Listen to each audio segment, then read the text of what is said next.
So Matt, you're literally the person who inspired me to go to the Philippines and like make money online. Did you know that you was the one who inspired me to do that? If you remember, we had like a call like 4 years ago.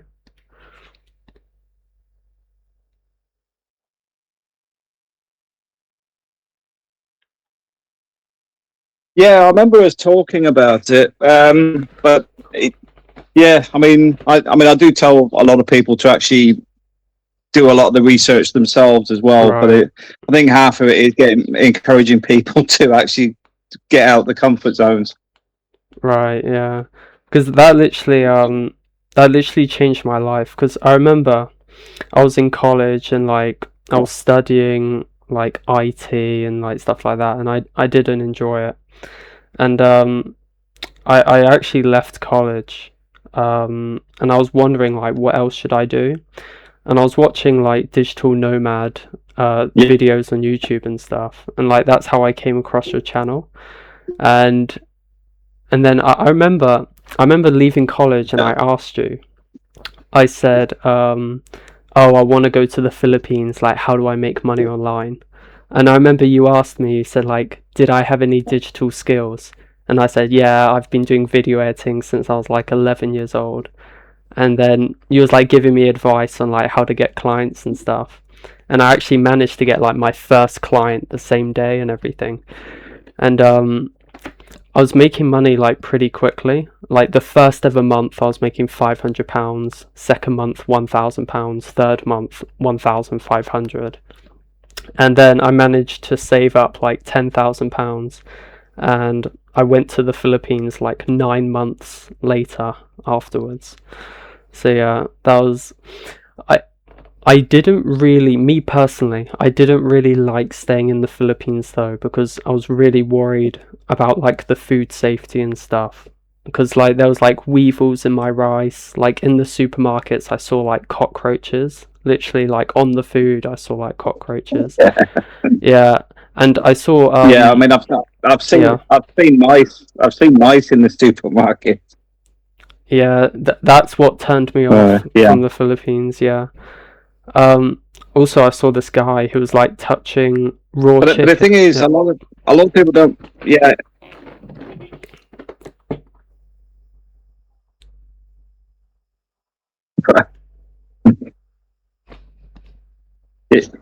yeah. I've got to say, a lot of it is the food prep as well, though, because we still have the same problems. Whatever country you're in, there's still.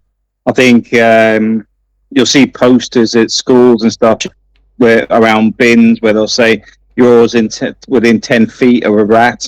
They have Oh, like posters really? like that even in the UK. Right. Yeah. For, what I would prefer to live in like East So I lost Asia. you there. I don't know if you Oh, said sorry. something that went quiet.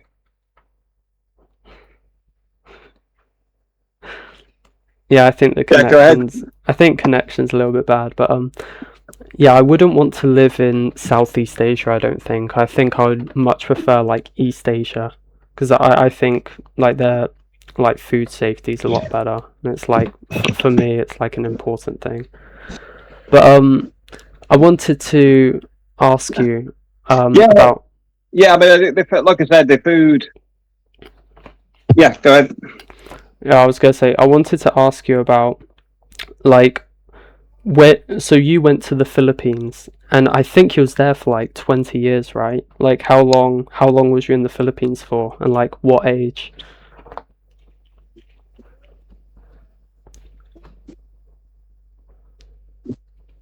But I'll have to go inside. There's people. I think there's people watching the football next door. All right. Yeah, I might get a better signal here as well. Yeah, yeah. So what did you say there? A second, I lost you there for a second. There might be. Hopefully, that's a better signal now. So I asked. So you was in the Philippines for like 20 years, right? Like how long was you there for? Like what age was you there? No, I was yeah, I was only there for about 8 years, but I've been. I've travelled a lot anyway. I've lived in Germany, Hong Kong, um, Ireland, all over the place because my parents were ex forces, so I travelled most of my younger years up to my teens. Then they sort of settled in 1989 in the UK. Right. But then obviously I've been to the Philippines, then Spain, and done some stints in the Middle East. Um, but for me, I think the key to it is the perspective changes when you go to different environments. Because I think when you're in your home country, everything's sort of like like pushing you down an avenue, even if it's not an avenue you want, because it's just trying to steer you into getting a job and just being compliant and being a good citizen, rather than actually encouraging you to think for yourself and develop your own skills and find your own way. Right. They like they're trying to like put you in a box, you know. Like, but for example, like people, they want you to be like police officers or like nurses. Like they, like in school they try to put you in a certain way. Like you go to university, you do this, you act like this, you know, you go into an office. You think like England is a bit like they're trying to create a life path for you. It's well, the weird thing is they define. You often hear them define themselves as thinkers, which I find is quite arrogant, because most of them are not thinkers. They follow the same path of the syllabus, the structure. They're just yes people. They're not people. You'll get people like, for example, do business courses, yet have never owned a business. Right. Yeah. So a lot of people go from school to college, university, then teaching other people about stuff they've never even experienced. It's often written by people with no experience. So you end up with a lot of useless information. So I found myself when I did my degree recently, there was more of a focus on things like DEI and Black history, and you're like, this is a business course. Right. None of this stuff is relevant. This is a course that costs like I think £16,000 a year, and 70% of it was just garbage. The rest of it was these are the books that you should be reading. Can you put a white paper together in the structure we give you, which is basically, can you follow basic instruction to be told what to read and then interpret it in a way that suits the course? So it's not even about you're going there to interpret it yourself. It's directed that these are the outcomes that you'll get your better grades, which is basically be complicit and compliant. Do as you're told. Not don't think about it. Don't develop a path of your own. It was very strange, because I didn't come out with anything I would call a value, and I come out with a distinction, but I didn't value the course at all. Right. I don't think I learned anything on it, to be fair. So do you think like other countries are different? For example, the Philippines. No, the Philippines has got the same structures, because Alright. a lot of stuff in the Philippines is geared towards going abroad. So that's why you have a big emphasis on the medical schools, Yeah. because the fact is they're fitting into job roles. Right. It's not entrepreneurship. It's like, be a good citizen, go and make some money and send it home for your relatives. Yeah. It's very manipulated. Now, it doesn't mean there's not a lot of entrepreneurs in the Philippines, because you'll find there's a lot of people develop good businesses out of virtually nothing. You'll see people, they'll make stuff from virtually, bits of metal. They'll turn it into something. There's a lot of creativity in the Philippines. That's what one of the things I love there, is they can take something that we wouldn't even look at into something new. They can convert it. I mean, I've seen the installation of a washing machine, for example, converted into a boat that they could use up and down the canalways. Oh wow. I've seen, the same as, like the bottom of your fridge door's rotten. They'll take it off and refabricate a new cover for the door. So, they'll repair our fridge. They'll redo motors. There's a lot of stuff that we in the West had the abilities before, and we've just given it away. Right. I know everything keeps coming to cost, but I think one of the fundamental problems with society is it's putting cost above the self-value, the fact of people actually creating and doing something which is far more valuable than money, is actually having a value of your own life. Right. So you would say they're a bit more independent with like how they think. They got a bit more independence. I would say Free thinking. on most things, yes. I'd say politics is obviously um, more complicated, but then again, look at the way the UK is going at the moment. Is going very authoritarian and trying to shut down YouTube and other stuff from what you can watch, which is a bit strange. Right. Yeah, so you start thinking this is going a bit loopy, but it's because they can't control, but they don't seem to understand that the more control you try and have on people, the less they trust you. Yeah, So and the the less more they you want watch to their stuff. rebel. Yeah. So you end up with creating your own monster because everyone starts either switching off or trying to beat the system. Right. So I mean, one of the things I'm noticing a lot more now is a lot more people have moved back to things like vinyl records, CDs, and things they can actually own, have the intellectual property, they actually own it. Where you've got companies like Sony have just had it with the PlayStation as a bit of a push on the digital ownership. So that's becoming a problem. Xbox is obviously got a digital issue as well because they're trying to control everything as if it's got no value. See, I've got CDs here. I can take my CD and I can sell it to someone else tomorrow. Try and do that with a digital product. Right.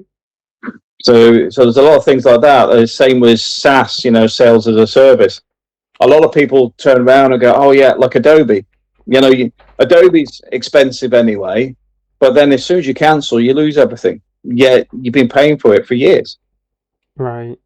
So you start going, "Well, I don't see the value in a lot of this stuff. It's better to actually try and work with an alternative or create an alternative." So Right. we're going slightly off tangent, but this is why I like AI because I'm starting to develop my own tools using AI to find solutions to stuff that's mainstream. Like I say, Adobe, because I keep trying to push Adobe to go, okay, what's the alternatives? Do I need to write something to fill a gap for an alternative? And there is options in there. Yeah. Yeah. AI is gonna make everything. I think it's gonna make things a bit more simpler. Maybe. I don't know. But what I want to really really ask is that what made you like choose the Philippines specifically? Because you was there for 8 years, which is like quite a long time. Also, Yeah, what age? What age did you go to the Philippines again? I was early 30s. And So yeah, I mean, for me, what it was quite funny. A friend of mine was on a dating website, right, and I was round his house on the weekend because he was complaining he was paying subscription fees or something, and he said, "Could you, So he was on about it when I was at his house, and said, "Could you have a look at my profile?" And it's like it was a really badly written profile, so I right, started rewriting his profile. And as I was looking at rewriting his profile, photos come up around, different people on the website. And one was of my wife, because my wife and her office mates, they'd all put themselves on the dating site because they'd had enough with the local guys and just right. wanted, to see where it went, if it went anywhere at all. But the weird thing is, I wasn't on the website, so I messaged my wife, my now wife, and says, "Look, I'm not on the website. This is my email address," and she nearly got banned from the website. But we started talking a couple of days later, and Yeah, then we kept talking for probably about 9 months. Then eventually, I went out to the Philippines, and we just hit it off because as soon as we connected straight away. So I went there for a 2 week holiday, come back, quit work, and moved back to the Philippines within wow, six yeah, weeks. And then we got married. No, that's it. yeah. Been together nearly 20 years. You got married after like 6 weeks of meeting her, right? No, yeah, that's it. Because Yeah, we've been talking for 9 months, but when we met in person, everything just clicked. It was like right. you were just like as if like it's like you're the half, like you're just comfortable around each other all the time.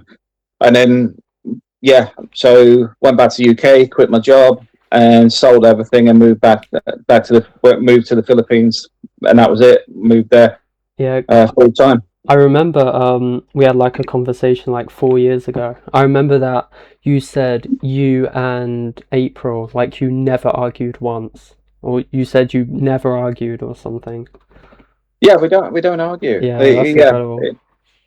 Because I think we have a fairly traditional relationship in marriage as well. So, like, the kitchen's my wife's domain. And a lot, you hear people go, "Oh, yeah, you're doing it." No, she likes being in the kitchen. It's Right. like if I She's go and feminine. start cooking there, she'll start taking over because that's her domain. She likes the food. She likes gardening. She likes she likes home life. So there's that. We're what do you call it? Extremely compatible. So the stuff Yeah. I do, I like dealing with the difficult stuff and difficult people. My wife likes, she's like the calm person, the creative one, where I'm more the guy that's more legal document structure and dealing with headaches. Right. So yeah, we complement each other because we're opposites in many ways, but it's why we actually get on. Yeah. Would you say like your wife's quite like a feminine person? How would you compare like your Filipino wife to like British girls you dated in the past? How would you like compare them personality wise? That's a dangerous one because I get aggressive messages if I say the truth. No, it's Um, fine.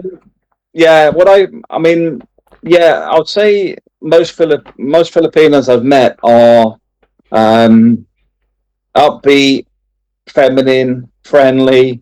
Um, they're quite content with the traditional roles in the relationship. Doesn't mean all Filipinos are like that because I know some that aren't, but at the same time, it's when they meet the right guy, they can change quite quickly back to they want the family life, they want this. A lot of it is the meeting the right person.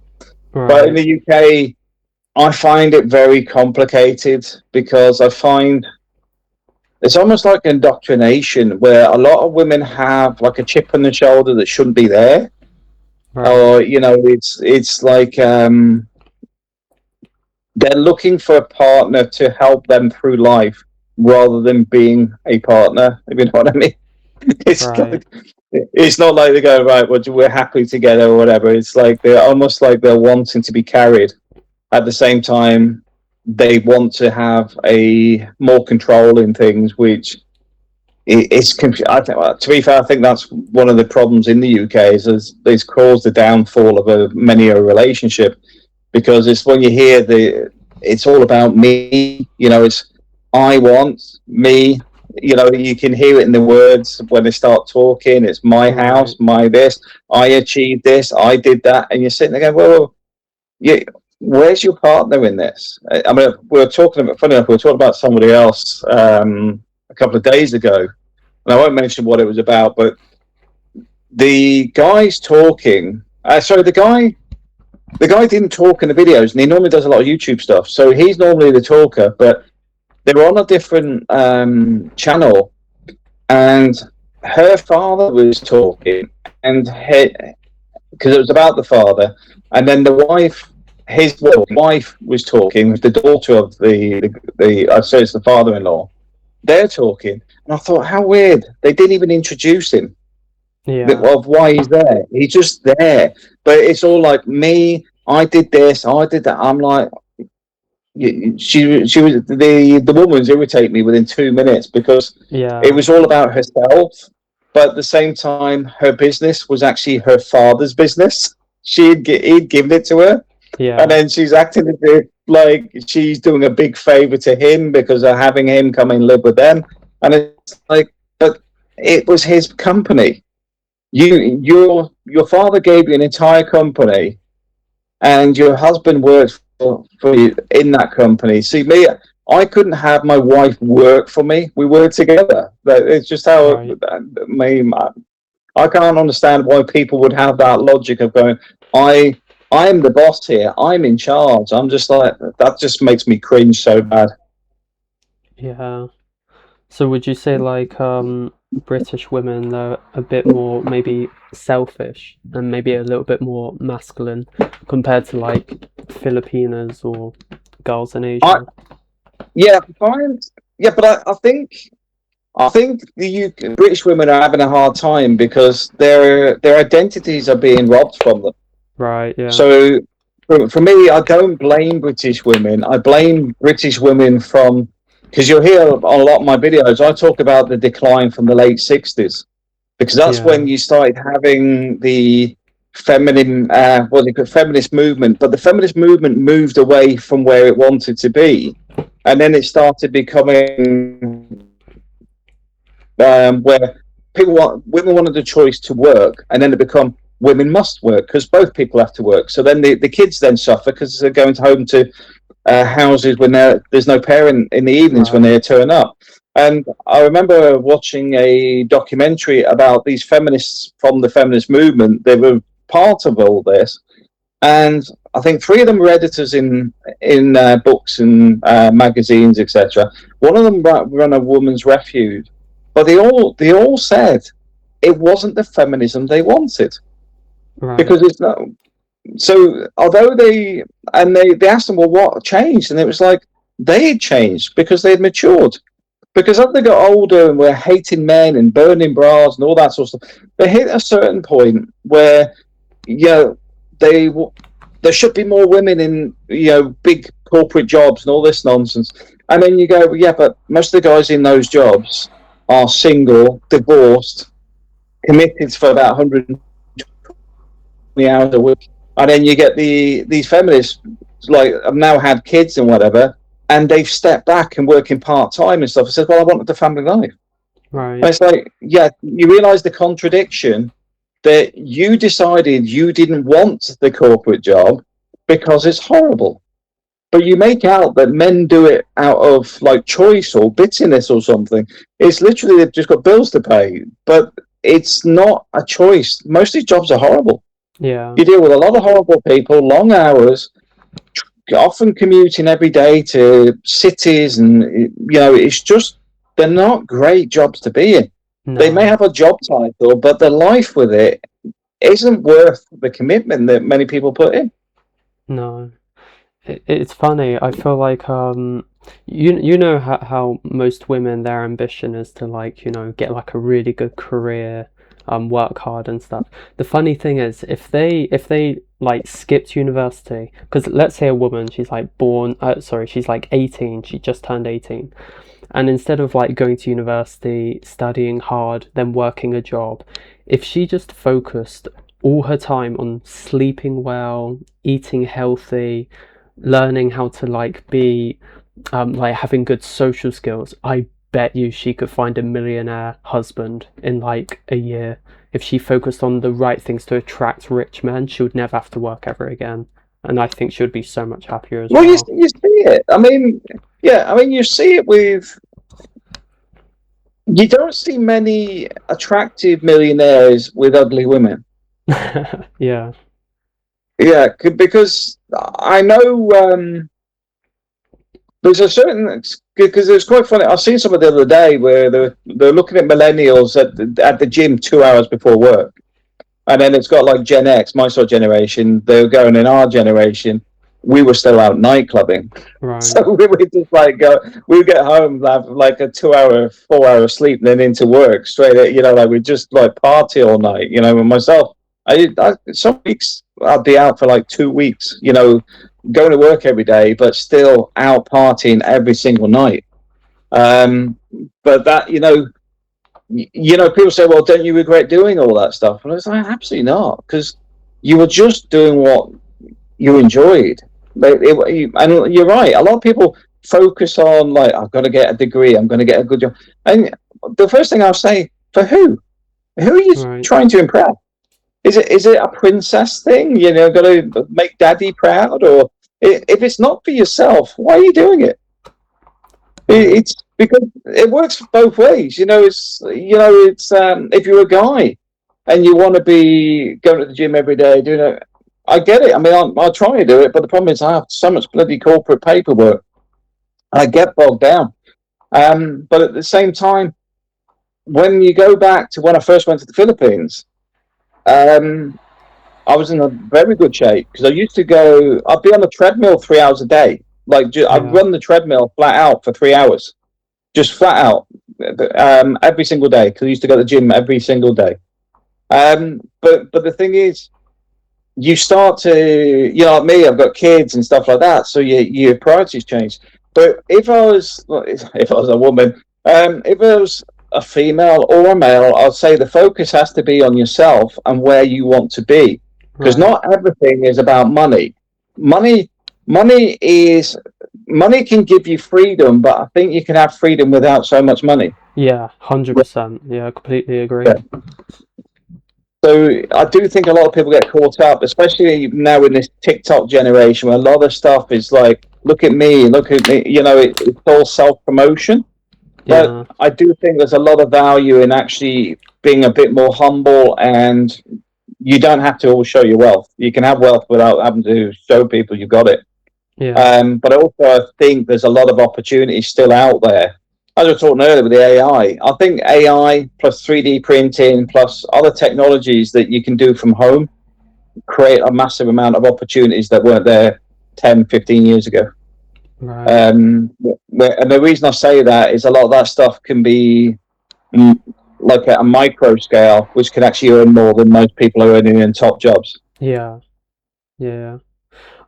When you said like you don't need that much money for freedom, honestly, when I was in the Philippines, my expenditure was only £500 a month, and I had like a luxury apartment, rooftop pool. I had security at the reception.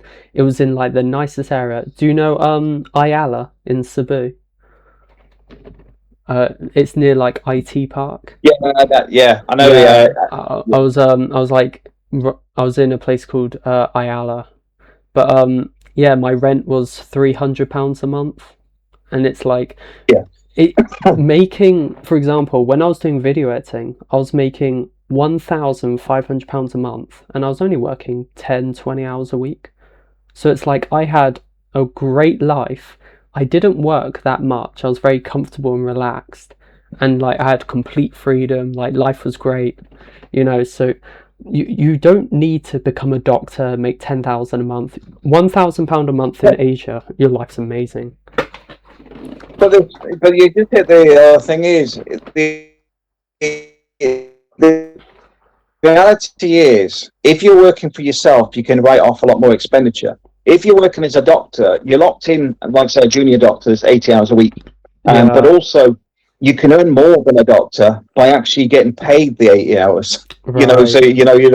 But a salary, a doctor's salary is not as good as people think, or very high end. I earn more than a doctor does. But at the same time, I look at a lot of doctors, because funny enough, I deal with doctors and stuff, because I deal with the NHS. There's a lot of doctors that just seem depressed. Because I bump into them for different things. I remember I was talking to a doctor in London, because I'm looking at, I'm surveying for some renovations in this clinical area. And he was saying, do you know what? You get people come in here with TB, they got AIDS, they got this, and he says, I don't know what they've got until I've had. I'm like, it's nothing to do with me. But this is the doctor that works there. It says you wouldn't believe what diseases people have got here. And it's weird because he doesn't feel safe around his clients. It's a peculiar thing that you end up in an environment that, and it's the same with social workers. I think they have this fantasy version that they think is going to end up like, and then they end up living it and thinking, I really hate this. Yeah, it's horrible. Yeah, the thing is, sorry. What was you saying? I was gonna say. No, I was just saying. I think people fall into the trap of status rather than having like freedom and happiness. Like people would for example, like they'll choose a career that's like really long hours, it's not enjoyable, just to say, yeah, but I'm a doctor. I've got the status of being a doctor. And I think it's not worth it. I think peak life is having money online, like you're making money online, and then you've got locational freedom, you choose your set hours, stuff like that. I think that's the best life. But there's one thing I also want to ask you. What made you choose the Philippines specifically? Was that because your friend was on the dating app for the Philippines and it was just, That's you it. I just so was, happy? yeah, I wasn't. Right, I'd never even looked at the Philippines before. It was just the right, fact that I started chatting to April, and then that was yeah, it. I just thought, okay, I'm going to go on holiday. Went on holiday. We hit it straight off, and I thought, okay, let's get married, and that was it. right. So But April was the first girl you dated in the Philippines. She was the only one. She was the first one. yeah, Wow, yeah, that's it. So we've been married like 20 years.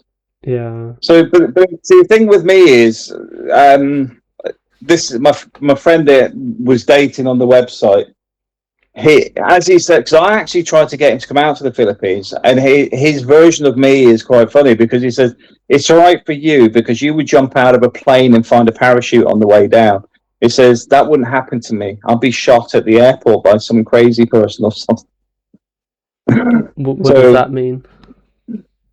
it means that it's okay for me because whatever happens, I'll always come out on the upside where he or sees that something will go wrong for him.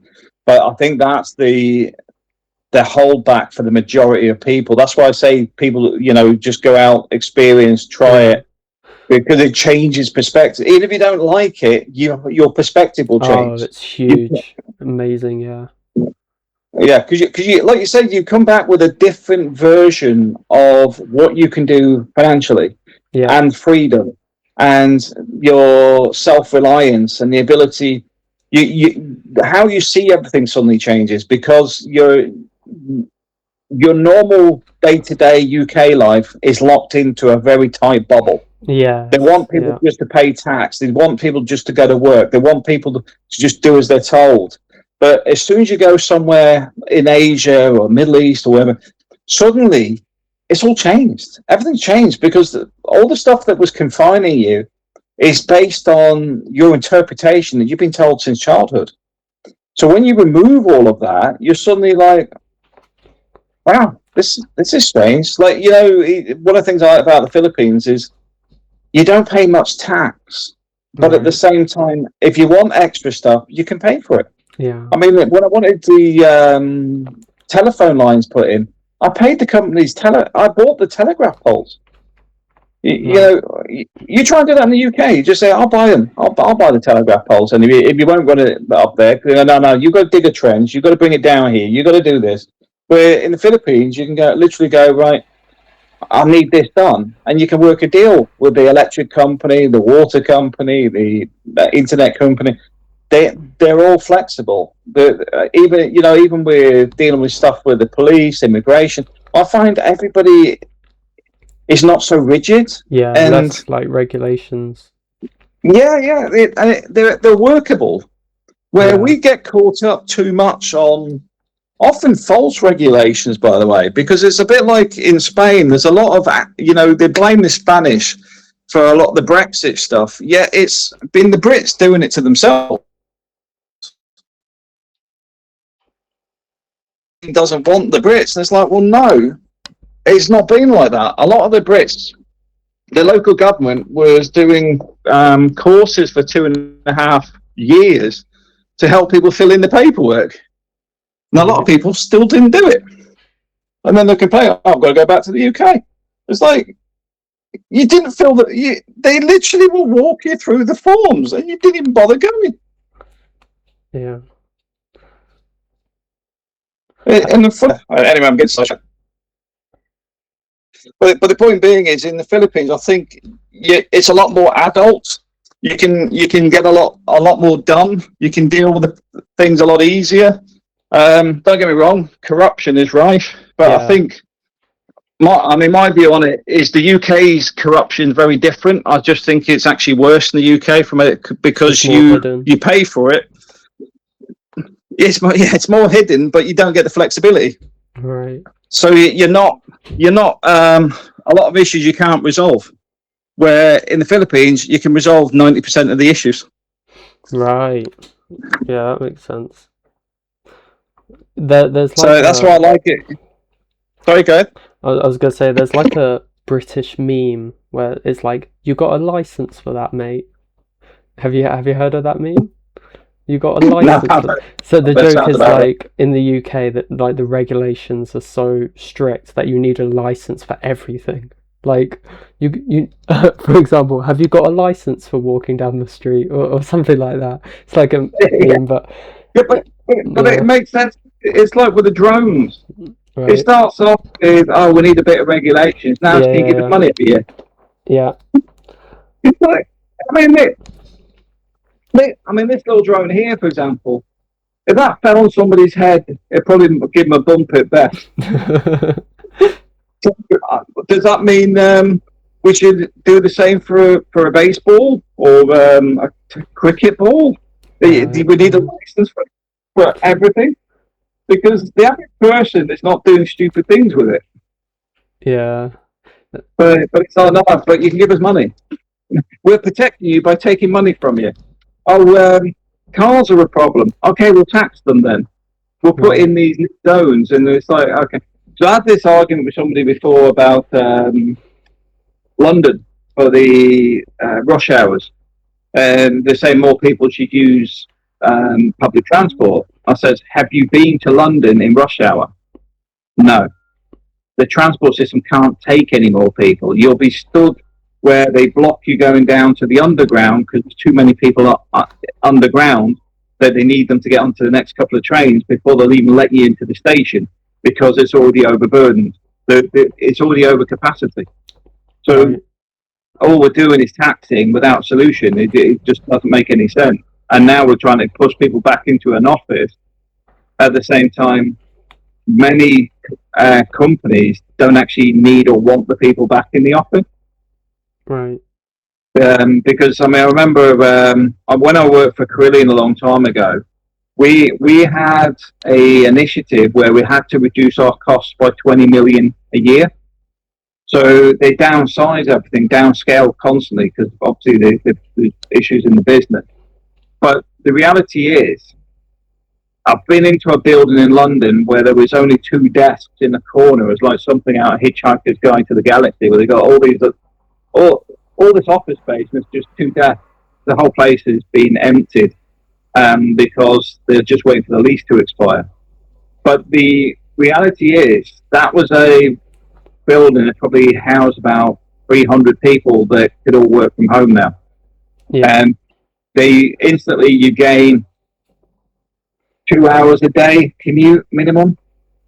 So suddenly it becomes, well, it makes a lot of sense now because they just get on with their work. So I'm a bit confused on some of the stuff that's coming out on productivity now because I don't believe a lot of it's actually true.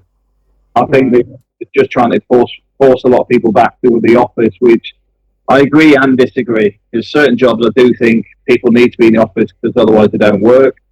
But at the same time, stuff like I do, if I don't do it, work grinds to a halt and people notice within a couple of days.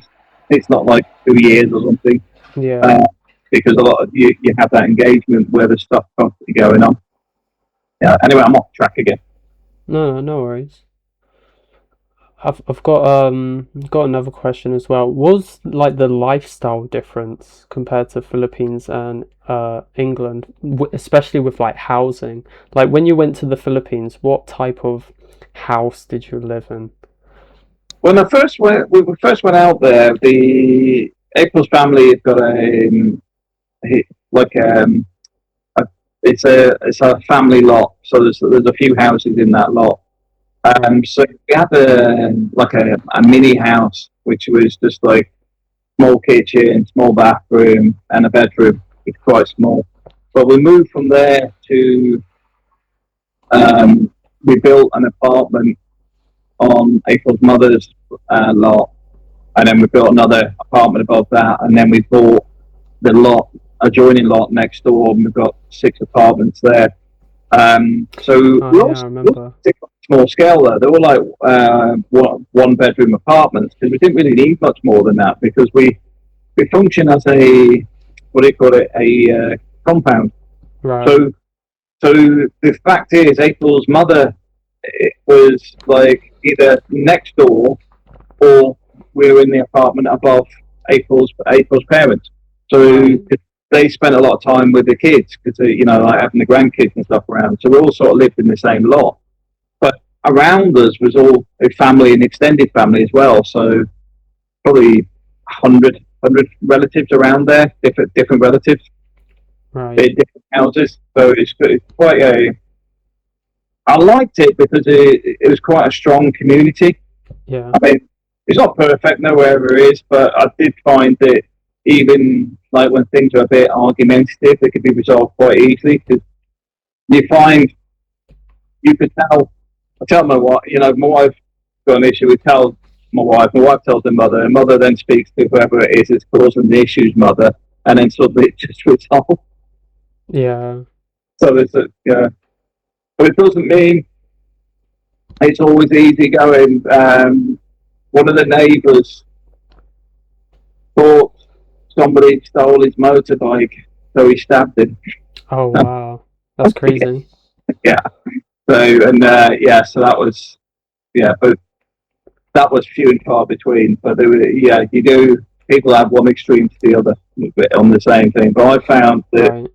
you just treat people fairly and whatever. Most people will look after you because you actually bring a lot to the area anyway. Because because I had the call centre as well. I was employing 45 people, so you do have some. You do bring something to the community where a lot of people benefit from it. Right. I found when I was in the Philippines, I felt incredibly safe. I never felt unsafe. People were very, very respectful to me, very kind. I remember I was I was walking in the mall and I bumped into a Filipino guy, and it was both of our fault. I wasn't looking, he wasn't looking, but he was so like apologetic, like overly apologetic to me, like saying like, "Oh, I'm so sorry, I'm so sorry," and he's like, so I find that Filipinos, they tend to be like, even the security. There was times where I didn't wear a mask. I didn't this was during COVID. I didn't wear a mask, and they didn't ask me. They asked my girlfriend. Like he whispered to my girlfriend, "Oh, by the way, is it okay if you tell, your boyfriend that he should probably be wearing a mask?" The security didn't even ask me, he whispered to my girlfriend. So it's like, I feel like you get so much respect, maybe especially as like a foreigner in the Philippines. Yeah, I mean, I find it people are very friendly, but I remember they can also have like two things going on at the same time. So I remember being in the hardware store. It was just after a big storm, what do you call it, in the typhoons. So so an area had been hit quite badly, and this guy's helping with hardware because he knows when I go in there, they know I spend a lot of money when I go there because I was doing some construction project. Right. So you get everyone. I think must get commission because they all come rushing over trying to be the person that will help you with buying your stuff. Yeah. But it was like really friendly, laughing, and nice because it's around. I think it might have been around Christmas time as well because I remember taking my son and there's like a train going around the Christmas tree. But we're just chatting and just saying, "How's it going? Everything okay?" And then we were just talking, and he said where he is from. I said, "Oh, didn't they get hit with the weather?" And he went, "Yeah." And then he just completely changed to, "I don't know if my family is still alive. I'm going home in a couple of days. I've got to go and see see how they are." But it was just like instantly gone from happy, jovial to got some serious problems going on, and then back to being happy again. And like 5 seconds later, Right. it was just surreal. But yeah, I mean, I think that's the bit.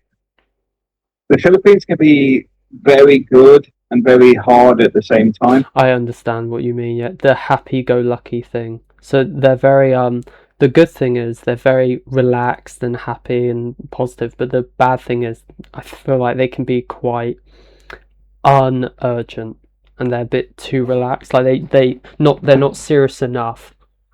There's like pros and cons to it.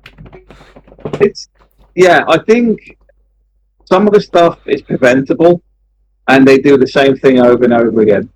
And you just think, that. But I mean, if we repeat it, it is literally the definition of madness. Right. But they don't expect it to change. So it's not madness. They're just not taking it as a serious problem until it happens. Yeah. But the relationship, the definition of madness is to repeat the same thing over and over again and expect a different outcome. Where I don't think they expect a different outcome. I don't think they even think about it. No. So, so it's not a case of, we got a tsunami last year. Maybe we need something that can protect. They just go, last year was bad. Anyway, moving on. And it's just like, hang on, whoa, what are we doing to prevent it happening again? And I get it in some senses, because when I was out there myself, I experienced the tsunami, not directly, but in other areas. But the typhoons, massive typhoons, dealt with that and did some feeding programs and stuff like that as well. I've also experienced earthquakes, the ferry disasters, because we had a massive spate of ferry disasters back to back as well. Some, like serious things where hundreds of people are gone or more. And people just go back to normal. Telegraph posts ripped down, put new ones in, away we go, back to normal. Right.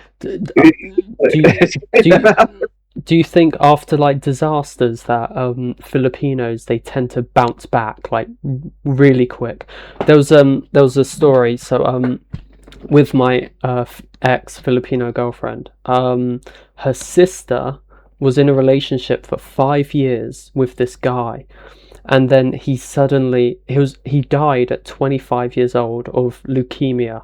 Like he suddenly died of leukemia, and I remember I remember being told that because my girlfriend messaged me. She said, my sister's boyfriend died. And I remember shaking his hand when I was in the Philippines. I remember meeting him and everything. And even me, I was so affected by that. I was crying.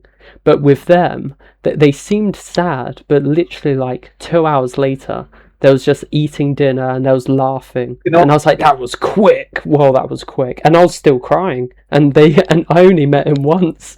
And they seemed to have been like completely fine with it 2 hours later. Like, so it appeared. So it's like... Yeah, I mean, I used to keep count of the amount of people I knew. So bear in mind, I was in the Philippines for about 8 years. And I was still coming out of the Philippines. So I was still in there that 8-year time frame, and the number of people I knew that had died was 86. Wow. So you the context is, and some of them are like kids. There was a kid that died of dysentery.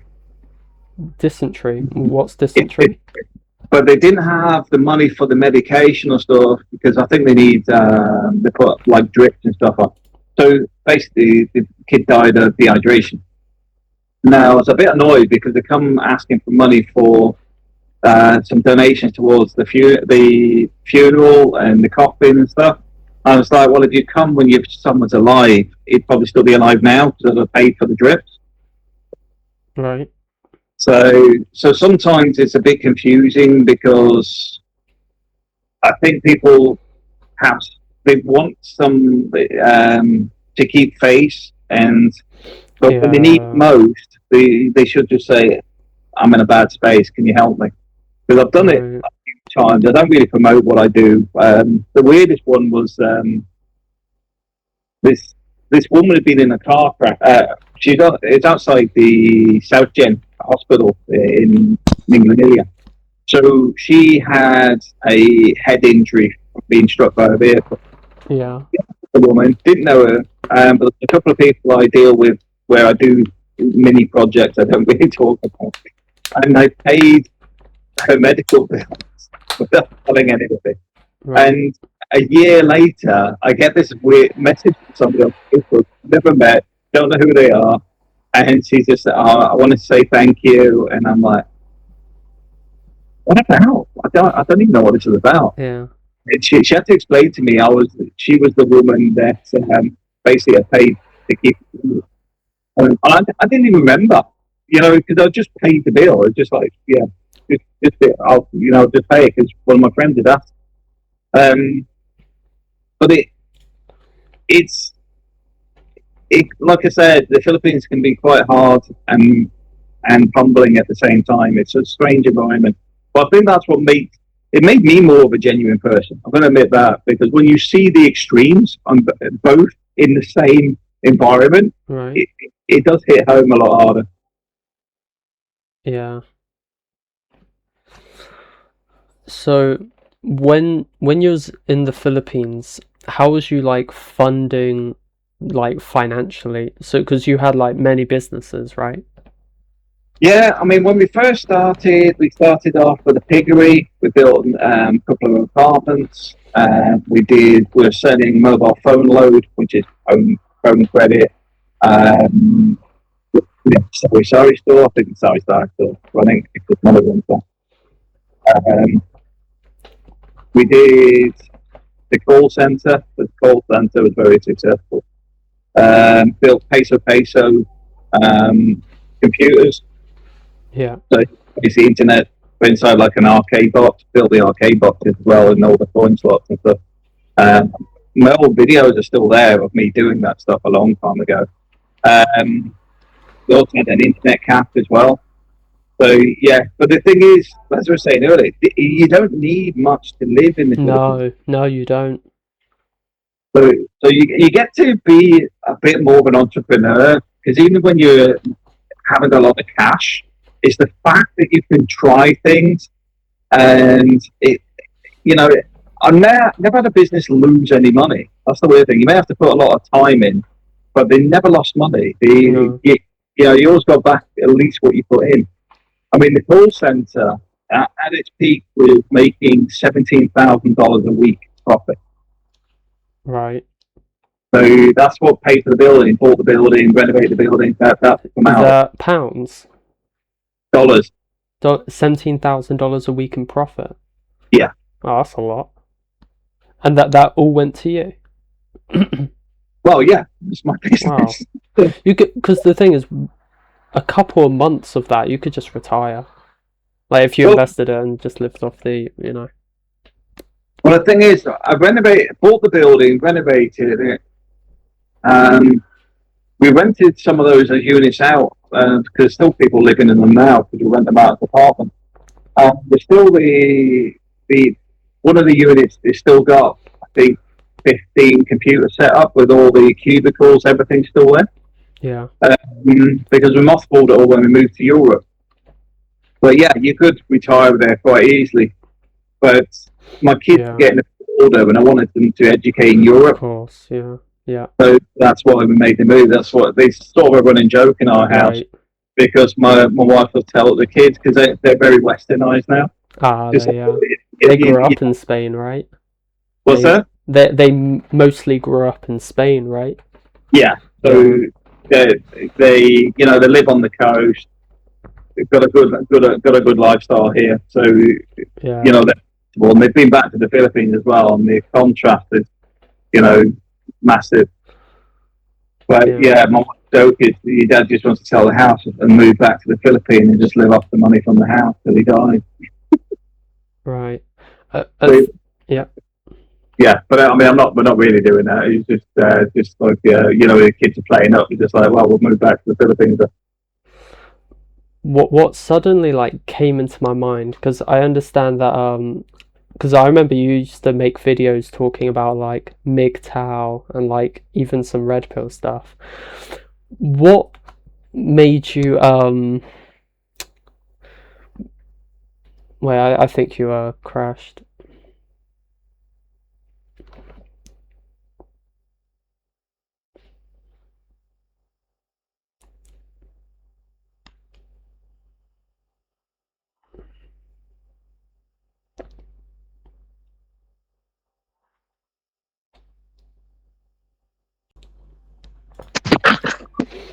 Yeah, I think we Yeah. Sorry, the disconnected. router rebooted for some reason.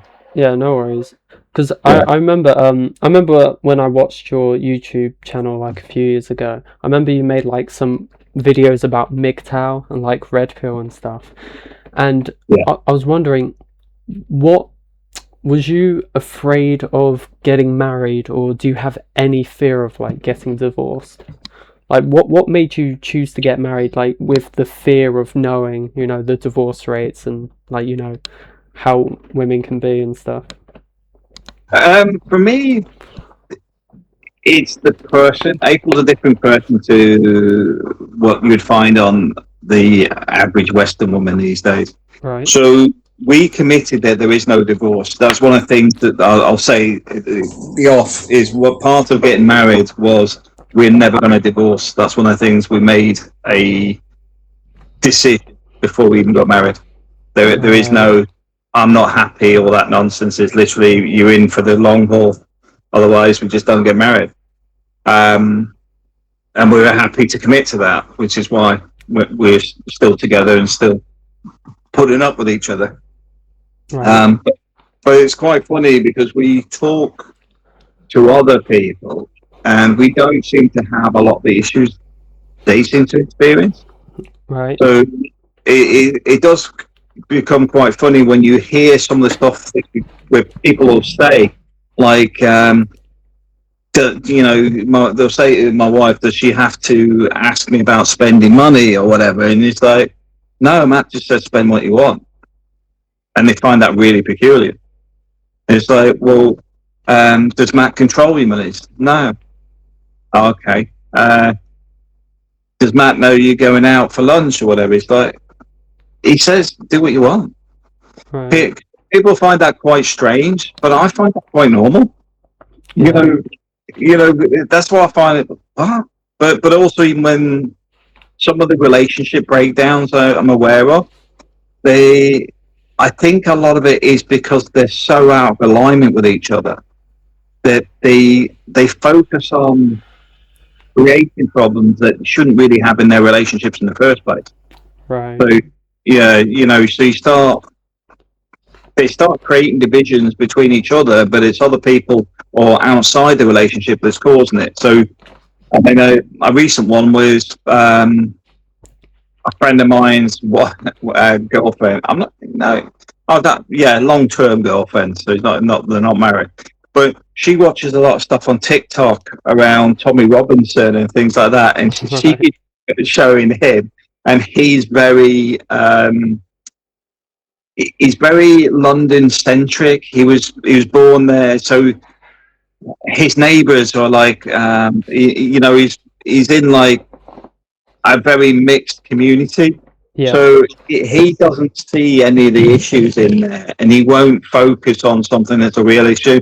Like the grooming gang stuff. He goes, well, I don't know enough about. He doesn't want to talk about it, but Right. his partner keeps going. Look at this! I've seen this video, and it really annoys him. So that's a good extreme version of something that's coming from the outside into the household. So one of the things I try to do is not bring like headaches from work into the household. Right. But I'll try and avoid that type of stuff. The same as the finances. I deal with finances. That's not my wife's problem. My wife, her responsibilities are the house, the kids, and whatever she wants to do. If she wants to do college courses, want to do anything she wants, she can do. There's nothing to prevent her doing anything she wants to do. Right. So the fact is, we're quite content that way because there's nothing restricting anybody. But you'll see people argue over money. Money's something we're being robbed blind of.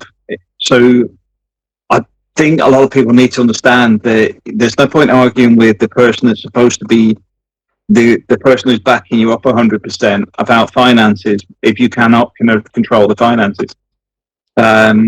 I know it's not always that easy, but I do think a lot of people do need to sort of detach a bit and sort of go, do you know what? Yeah, money's crap. We're struggling, but we'll work something out. I don't think enough Right. people do that. So do you have like a joint account with your wife so she has like full access of all the money? Yeah. Yeah, We everything's shared. but she's I mean, quite good with she's quite responsible financially. yeah, Would you say? yeah. Yeah. I mean, I've got no issues with money at all with my wife at all. Right. Also, if she wants to spend money on something, she'll always ask me, even though I say you don't need to ask. Um, where me, it's like today I bought another camera and got another Action 4 today because my son's started using the other one. Yeah. So that now I wanted one for the UK. I've had to buy another one. But I'll just buy it. But I do reckon that this is why I try to be a little bit restrained on my own channel because I know financially I'm in a better position than a lot of other people. So I try not to sort of go do this, do that because I know what it's like when you haven't got that money and it's difficult and it's very difficult to give to advice to people that maybe just struggling to pay the bills. Right. Yeah. So I find that I might be making my channel more boring and more restrictive because I don't do enough on some of the stuff I get up to. But part of that is because I don't want to leave anyone behind because one of my factors of some of the people I know that have struggled in life is a lot of it's self-inflicted Right. because they won't change. They'll say it's all right for you, it's easy for you. You've got an education, you got this, and I'm thinking, hang on, some of you guys I've known for like nearly 30 years. I went to night school. I was still working and went to night school. There was Yeah. nothing stopping me doing exactly the same. In fact, I remember telling some of you guys to do exactly the same. Yeah. But some of these guys have been in the same job 20 years. Right. The thing is with money, like you you could literally work a minimum wage job, work like 100-hour weeks, live as cheap as possible, save up for 4 years, and you could probably retire from that. Especially if you go to Asia, like where it's cheaper, you could retire in like a couple of years. That's what I'm saying. But it's very Yeah. odd when you speak to people that don't have that ability. They become very defensive and Right. sometimes aggressive because they're like, "It's all right for you. It's all right for you. So you don't understand. You start going, well, hang on a minute. Yeah. If we were side by side doing the same job, why would I come out ahead of you when you've got the same options as myself?" Right. But we'd end up down DEI if we keep going. But the point being is most of this stuff is people are terrible with cash. Right. But I also fully understand most people are never taught to manage money. So if your parents or parents, grandparents, your family path is generally things like provident loans and credit card debt and putting everything on a lease and stuff like that, then you fully will end up in that same problem that your parents and your grandparents and whatever have always had because you're paying a premium for everything you have. Right. So even if we had the same money, my money would go further because I'm not paying 20-30% interest. Yeah. So where like me, every month I put money in the stock market. Yeah. So even when you sit there and go, I've only got £20, I put it in the stock market. I don't say it's only £20. You know what? I'm going to go out and get a takeaway or something. I put it in the stock market. Yeah. So it is about that mentality, and it is changing that mentality. So I think Atomic Habits is a book that sort of covers some of this stuff, and Rich Dad Poor Dad's another one that covers the way you think about and see things, because it's about, we're getting back to the whole thing where when you're having to stand on your own 2 feet in Asia, your perspective is different. Yeah. So when we're sitting in the UK with a benefit system, etc., we're removing the incentive for people to look after themselves. Right. And you say that to some people, they get really offended. Yeah. Yeah, but it's true, because you what you're doing is creating stagnation. Yeah. Because people go, well, my rent's paid, and I used to work as a surveyor for social housing. You see a lot of people with no desire to do anything. There's nothing driving them. They've took the drive out of people. Right. You think like England life, it kills people's dreams. It can do, yeah, because Yeah, if you think about this, so um, let's make it you got a couple, you got two kids, and you've been trying to get work because you haven't got many skills that are direct market skills. So you can get a job in Tesco's or something, but you can't get a management job. You wouldn't really want management, but you know what? You're good with cleaning cars. You want to do car valeting on the side. So you start trying to do a small business. But then the next thing is you get your neighbours report that you're working illegally because you're unemployed. right. So you're trying to get out of the benefit system, but the same system you're relying on until the Yeah, business is yeah, big enough. yeah, So it de-incentivizes you to actually help yourself because your neighbours will grass you up, or they'll see the advert in the newspaper and they go, "Oh, I wonder if that's tax registered." right. And Yeah, so you end up, and I know people that have had this because they've actually wanted to do something, and this is where you get phrases like "better off than benefits," and this is exactly how mm. this occurs. Yeah. I was raised off benefits as well, and Yeah, my mum, I remember when I was like 8 years old, we would deliver leaflets like right. from like co-op, like the cooperative supermarket. We would like deliver leaflets, and like because there was no employment contract and it was tax-free money and stuff like that. So yeah, it is hard to get out of benefits because people start doing stuff like that. But But my view is those jobs. For my, if I was doing a system for the UK, I think if you're earning under 20,000 a year, you shouldn't have to declare it. really, yeah, If you're on benefits, don't get me wrong. Once you start hitting a point, in theory, you should start just going, okay, I'm making enough now. I'm going to come off benefits. yeah, But there was nothing wrong with like saying doing leaflets, doing cash in hand at a local pub. I think all that stuff should be legal anyway.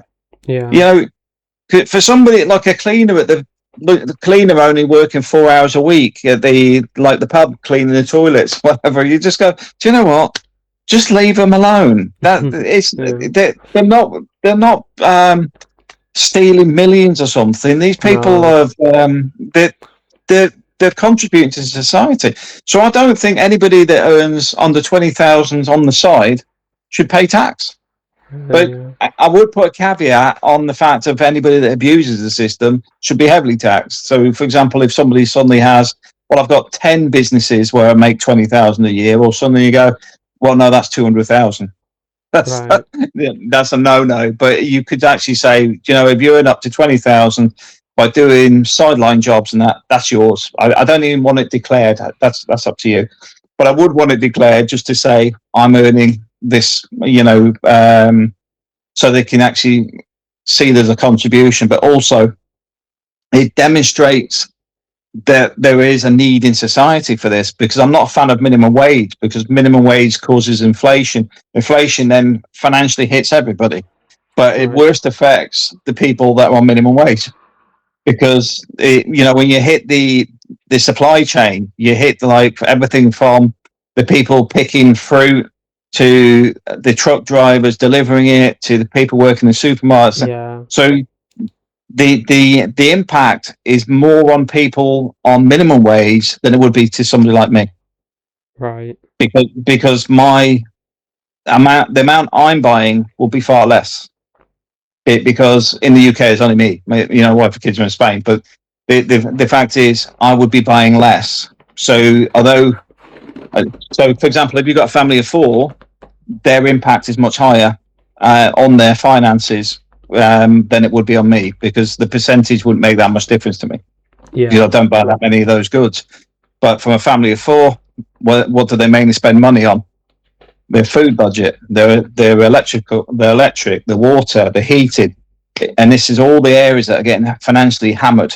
yeah, Uh, so I'm not a fan of minimum wage. I think I'd much rather have more people working and not taxed Right. than taxing everybody to pay people not to work.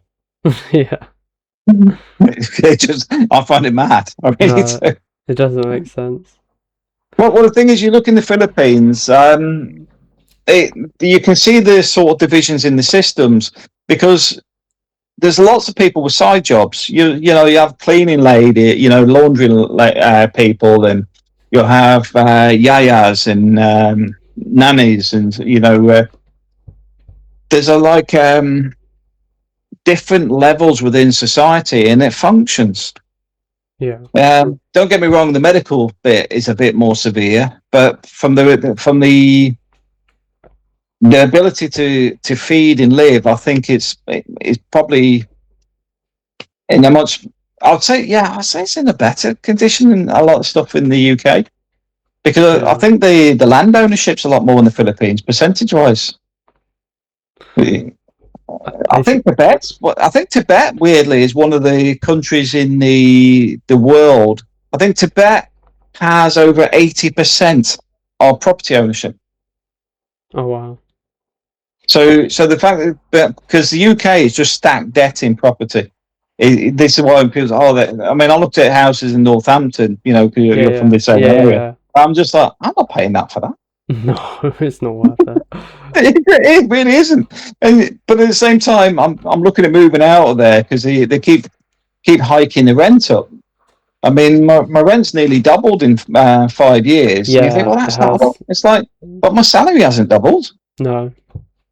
Yeah, it's gonna get harder. The thing is, like, I do not want children unless I'm a millionaire. I don't think it's not worth it, and I don't think living that life is worth it unless I could not work at all, retire, and live really comfortably, and have a lot of investments and have children.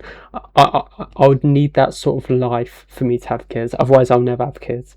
I don't want to have kids unless I'm like really wealthy because I don't think because I was lived very poor, like real like poverty, and I've seen it, I've lived it, and that life is not worth it. It's far better to not have kids if you're not rich. Like you can afford everything easily, even if there's inflation. I don't think it's worth it. Yeah, but I mean, I agree. I think isn't Martin Lewis similar? Because I think Martin Lewis was brought by his mother, the guy that does the that was the money what website. What was the Because website? I think Money Supermarket. All right. Martin Lewis. I think he was brought up by his mother, Yeah. so he had quite a tough upbringing. So I get it. This is what I say, but that's why I try not to sort of say about this, that, and the other sometimes because I recognise. To me, a lot of this stuff isn't big money, but other people they're like. I remember one of the guys that worked for us when I was at Amy a few years back. I bought a gaming computer during COVID, and I used it for I think 2-3 months, and I got bored of it. Yeah. So I gave it to my son, and he looked at it. The guy I work with, because he's early 20s, and he says it took me 2 years to save for mine, and you Yeah. just gave yours away to your son. Yeah. And you could tell he wasn't like he was really not happy about it. It's like it's my own son, but it's just like it's took me 2 years to save for mine. Yeah. It's like I'm not your dad. It's like I don't know you a computer, but it's like but you literally got bored of it in a couple of months. It's like Yeah. and it just like this is unfair. Yeah, It's but like, money but it's gives you sorry, go ahead. options. Money gives you options. You've got like this freedom. Like you can choose to do whatever you want when you've got more money. Definitely. Well, you know about the 100,000 rule. Yeah, the 100,000's the hardest part. Yeah. Because it gives you freedom once you hit it. Because once you hit the 100,000, you then have the ability because your accumulator increases by let's say 6,000 to 8,000 a year by itself. It was just Right. in Yep. stocks and shares. So the fact that you've got 6,000 to 8,000 that you're not having to earn, it's already Yeah. coming in Yeah. automatically. that which gives you some freedoms, because you Right. could actually invest that in what you want to do, or just keep rolling it as Right. it accumulates faster. Yeah. So, and that's this is what I was saying. That's why I don't give people a hard time. It's like I was saying earlier about the feminism stuff. I think a lot of women have been missold feminism. Right. I don't think they understand what's been done to them until they've probably hit their 50s. 50s. Yeah, yeah. Wow. Then so like, That's what's stretching that? it. What, you think that they'll do it sooner, Earlier, yeah. or I think they'll figure it out maybe a bit earlier. I don't know. yeah, Like maybe yeah. 40s? It's 50s is weird right. when you watch some of the stuff online, though. Some of them are still quite bitter in their 50s, but it's Wow.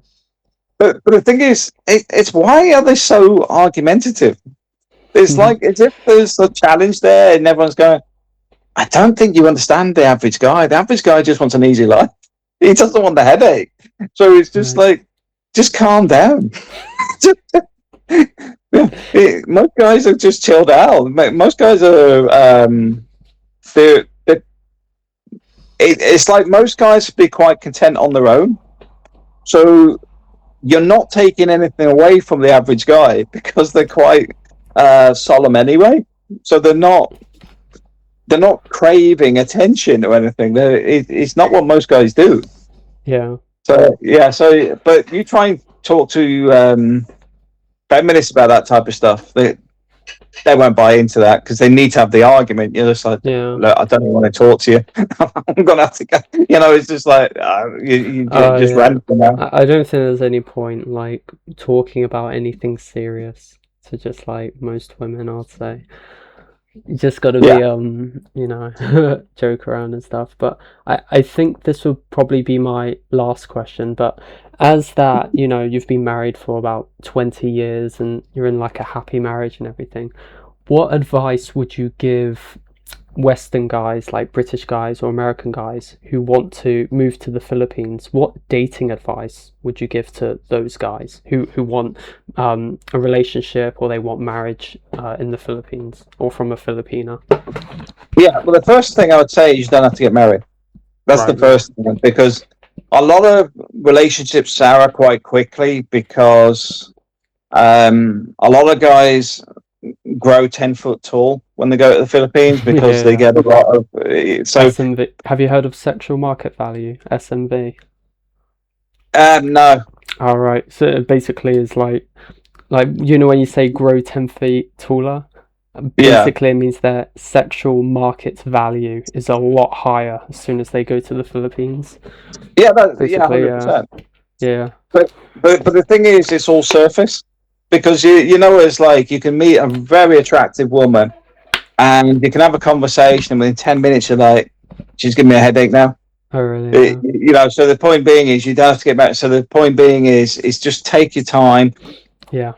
meet the right person, meet the right people, because you're not only wasting your time, you're wasting their time. Right. So Yeah. it's most important that you just see this as something you should be doing for lifelong, and lifelong means that you can take a couple of years to make a decision. Yeah. Because if you want to make a commitment, you should have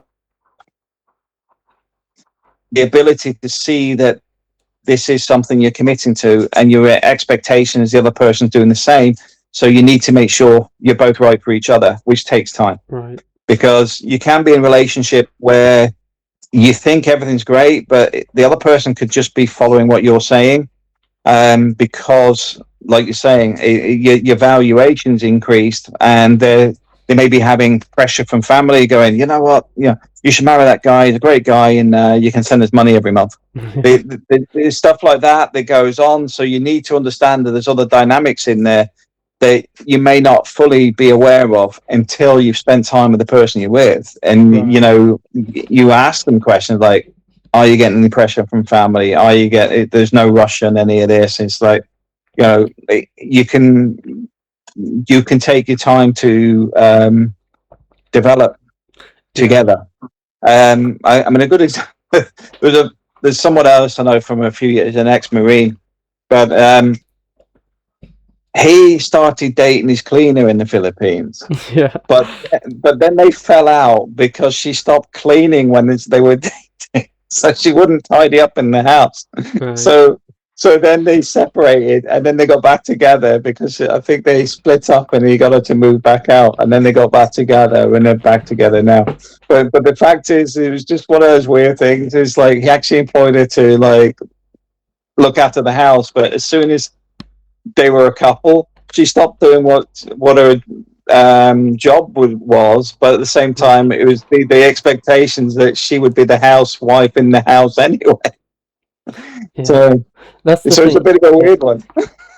If I was to let's say I've got like a life partner and everything, and I plan on having children with her, I wouldn't let her clean because you I would pay someone to do it. I would outsource it, because if you're expecting her to clean, eventually there's going to be some sort of argument. I think I would give her minimal responsibility to avoid arguing. I would give her minimal responsibility, and I would actually, like, the cleaning, I would pay someone else to do it, because I But think it's you've got worth to it. take into account culture as well, because Right. if they're traditional, the house is their responsibility. Yeah, I understand, but it's So like, if you start yeah. bringing another woman into the house, it can create other Oh, arguments really? that you didn't expect. Yeah, Oh, yeah, really? Oh, wow. 100%. Right, yeah. Um, yeah, so you got to be careful on that. I mean, we had nannies for the kids, for example, but the housework, because we had because we were in a compound. The my mother and father-in-law were in the house next door, and we're sort of joined through with the apartments and stuff. So my wife, her sister, the mother, they did the cooking, and they did the cleaning and stuff, because that's what they do. Yeah, That's just normal. So yeah. so if you started trying to take that away, you might find it Right. may go badly on you, because you're Okay. taking things that they see as their responsibility, but also their parents may be going, "Why aren't you doing the cleaning? Why are you doing? Why have you got someone doing this? This is your job." Right. Yeah. So it can be a bit more. This also, a lot of this stuff is about communication, because Right. you've got to have these conversations, and some of them may seem a little bit odd, but it's because you've got to take it from you. There's not only your perspective on things. Some of the stuff that happens, you'll just go, "Well, that doesn't make any sense," but you go along with it because it's an easier life.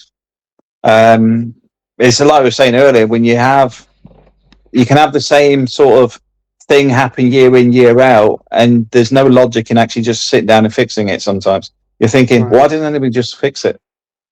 It's sometimes it's strange, because I remember I was explaining earthing, or what the grounding, where Your for feet the or your electrics. dirt or, oh, right, you're right. Yeah. Yeah. Yeah, yeah. So because they don't earth a lot of the stuff in the Philippines, so um, I remember explaining to the electrician that this is what Earth is, and this is what you need to do, and he quit because Oh, wow. he He because didn't they want to don't do it. change.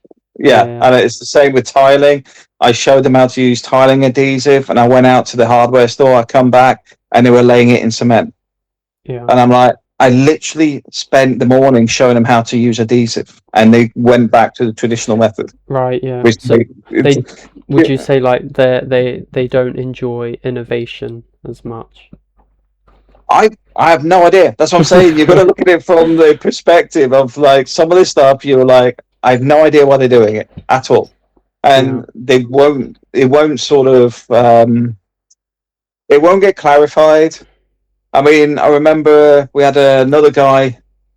What was he doing? I think he was painting or plastering for me, and I gave him a hop up as well, but he managed to put his foot through the toilet, rip the door off the this small bathroom, and I just went to my wife and said, I'm going for a beer," because it was just basically sack that guy, because I'm going to absolutely lose it if I come back and he's still here. Because it's Yeah. just like, I gave him all the right tools and he still didn't do it. He stood on the toilet and went straight through the toilet seat. And then because he'd gone through the toilet seat, he grabbed the door and then ripped the door off the hinges as well. And you're Oh, just that's like, crazy. what are you doing? It's like a comedy sketch. So sometimes you're just like, I don't know. I don't know why people do some of this stuff. It's the same as you'll get some people steal from you, and you'll find a lot of Filipinos will smile at you when they're caught stealing. They go, "Oh, it's because they're nervous." you've just been caught stealing. Yeah. But the thing is, a lot of the time, it's because you're a foreigner, you can afford it, as if that's the logical thing, not the fact that Yeah. theft is wrong. Yeah, I had the exact same experience. In my apartment, I had like it was like a peso, it was like a 5 peso coin or something, and I used it to open the tuna can because like my fingers, I was struggling, so I used the coin to open the tuna can, and I remember the coin went missing, and Right. girlfriend stole it, and I remember asking her, I was like, oh, do you know where like the coin went? Because I told her like, the only people in this apartment is like me and her. And Yeah. she was like, oh, no, no, I didn't take it. I didn't take it. And she's like making like a big fuss and everything. And then later on, she said she admitted that she took it. And then she was saying, oh, yeah, but it's only 5 peso. And I was like, yeah, but you stole though. Like, you stole from me. Like, Yeah. forget the money you stole from me. By the way, remember, like, when we used to talk a few years ago and I was telling her, do you remember Abby? Like, the name Abby? Yeah. Yeah. Yeah. I was like, so I actually went to the Philippines 3 times to meet her, and we was in like a long distance relationship for 2 years. But yeah, you're right. I think she definitely wasn't like the right woman. But I needed that experience to like teach myself. I Yeah, needed that's what I'm that. saying. Yeah, There it's is no required. right and wrong in any of No, this. The experience is the bit you need, because then you can recognize it the next time round. exactly. Yeah, it just makes you wiser. But Yeah. yeah, so I think, this podcast is like 1.5 hours long, so I think we should probably leave it at that. But yeah, it was really nice talking to you, Matt. You too. It's good to see you. You've been back a couple of times as well. That's good. Yeah, it was just on holiday though. I knew after the first time I didn't want to live there. I was just going there for her after that. But Yeah, yeah, but the thing is, you've changed the avenue, though, haven't you? You've now got different perspectives, so you can actually go and try different yeah. things. Oh, I think that's the big yeah. thing I try and push, is just go out there and just do something out your comfort zone. I was watching Moldova yesterday, and I thought I need to go Moldova Yeah. because was it Bold and Bankrupt to run the place down, Right. and I was watching. Was it something Heretic? New Heretic, I think it's called. But he was in Moldova. So I was just, and you've got two extremes. One saying it's really bad, and the other person that loved it. I'm like, I've got to go to Moldova now, because I know it'd be an interesting trip, just out of curiosity now. Yeah. But the thing is, a lot of people wouldn't think about that. They wouldn't think, okay, they'll go, all right, I'm going to Benidorm, or I'm going to Greece, or I'm going to, it's holiday destination. It's just sitting on the beach for 2 weeks or something. It's not doing something. Mm. Going to the Philippines was the best thing I ever did because it also opened up my perspective as well, because now I learned like what I like, what I don't like, stuff like that. Because now next time I want to go to Taiwan and I want to try Yeah. Taiwan. But yeah, Philippines best thing I ever did. It was life changing for me. Well, Taiwan will be in a different way because the technology there is massive. So if you want gadgets, that's the place. Yeah, That's the place. It's I've got friends that are well into their electronics, and they when they go there, they spend a lot of money because it's way ahead of a lot of the stuff that we get in the West. I was just thinking years ago. I remember being in Hong Kong when the Casio TV watch come out, and I remember it being a big thing then, and then seeing the adverts in the UK 5 years later. wow, yeah, that was ahead. Yeah, you're just like, wow, this is so weird, because you're just like this years behind. I mean, I don't think it's that far behind now, but when I used to work for the Ministry of Defence, the fact is, a lot of things like LCD screens and LCD, which is liquid crystal display. There's loads of. I'm trying to think of other stuff that's come out. There's a lot of developments that were done in the UK with the Ministry of Defence there are now big technologies, but they had them like decades ago. Yeah. Because it's I used to work up at Malvern a long time ago, but it's weird when you see stuff and you think they've been doing that for like 40 years, and suddenly it's wow, look at this new thing. You're like, but they were doing that in the 80s or whatever. Because the technology is so far advanced, it's ridiculous. Yeah, So, I think I'll really enjoy Taiwan. I think, yeah, I think I'll enjoy it. I plan on going there in 2027. I just want to make sure I want to save up a lot of money before I go as well. I just want to make sure like I definitely make it pretty much, and I need the financial requirement for the digital nomad visa as well, because okay. it lasts 2 years and you can renew it in Taiwan. Because like Japan and South Korea, the max is 6 months and you can't renew it. Taiwan, you can renew it indefinitely and it lasts 2 years. So that's why Taiwan, I think, I is would perfect for seriously me. look at an export opportunity in there because of what's in Taiwan.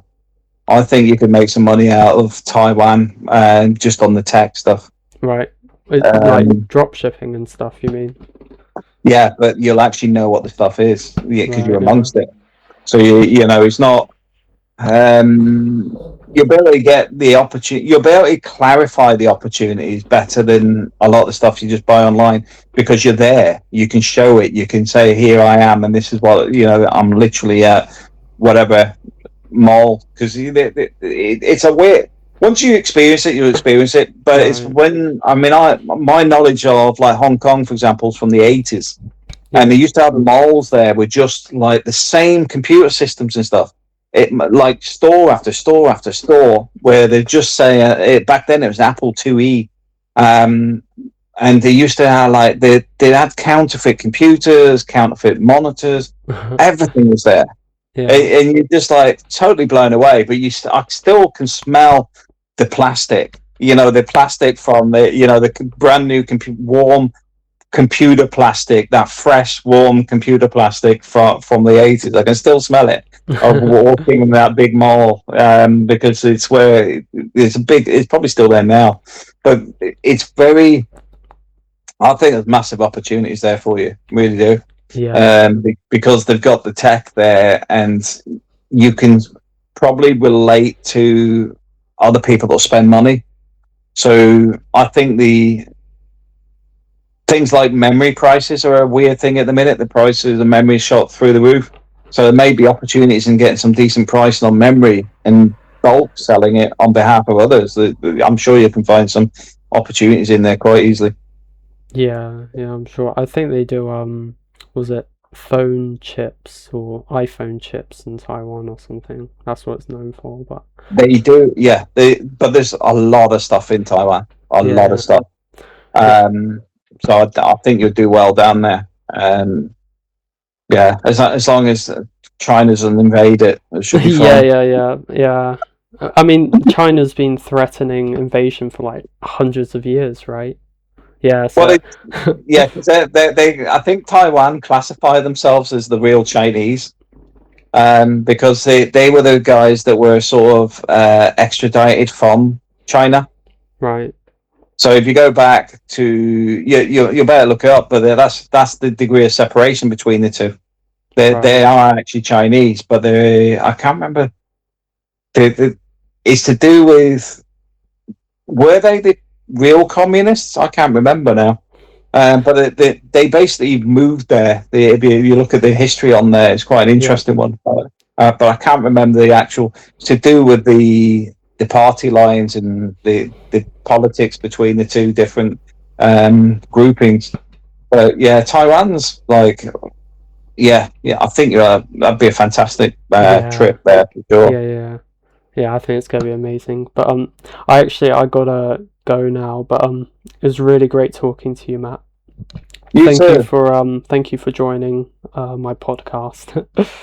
Yeah, you're welcome. It's good. Thank you Good to very chat to you. much. Maybe I want to do another one in the future. Maybe, Just yeah. because. Yeah, that'll Yeah, be yeah. great. No I'm problem. sure you've got a lot more stories. Yeah, yeah, more than a few. Yeah. All right. Take care. You too. Take care, mate. See Cheers. ya. Bye.